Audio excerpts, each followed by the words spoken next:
Mr.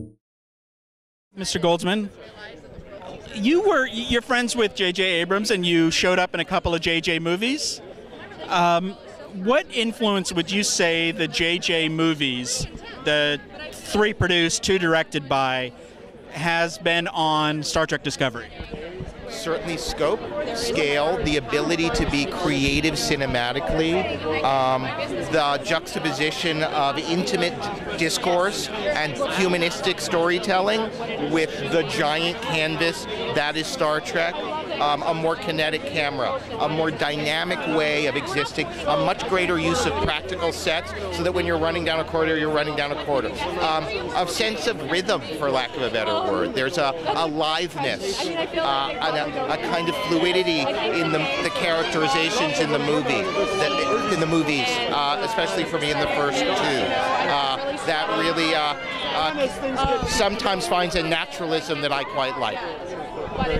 The pilot of the episode, is it fair to say that the pilot is different than the rest of the series in that it's, you did location shooting, spent a lot more money? Is it more cinematic, or how would you characterize how the pilot is different, the 2-hour pilot, from the rest of the series? Well, it's very different, but not really in the ways you might imagine.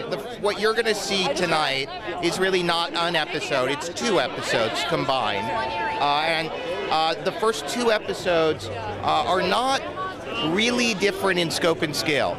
They are different in theme, and they are different in promise. And what I mean by that is your feeling about the series and your understanding and expectation of what is coming from the series will be very different 75 minutes in than it will be 5 minutes in. So we're trying actually to not give you the first of something you will see many of.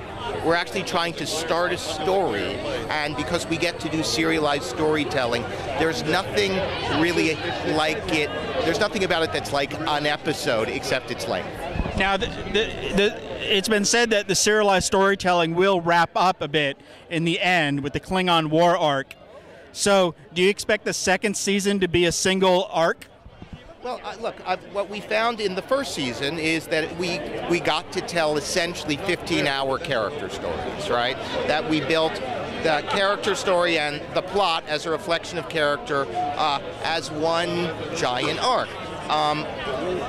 If we are lucky enough to have season 2, then I think what we'll do is we'll sit down and try to talk about whether that makes sense again. What I can tell you is a gift when it comes to Star Trek storytelling is the ability to have continuity of emotion.